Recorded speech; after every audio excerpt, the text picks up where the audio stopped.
que la retraite au désert peut être 5 stations de métro à la fin d'une journée. Pour moi, c'est quelque chose d'extraordinaire qui est vécu à Paris.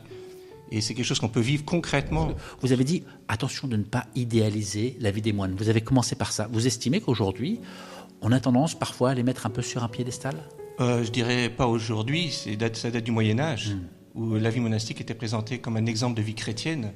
Et depuis Vatican II, Dieu merci, on a remis les pendules à l'heure, c'est le cas de le dire, en disant que toute vie humaine est appelée à être une vie chrétienne dans la découverte du Christ et à être sanctifiée où que l'on soit.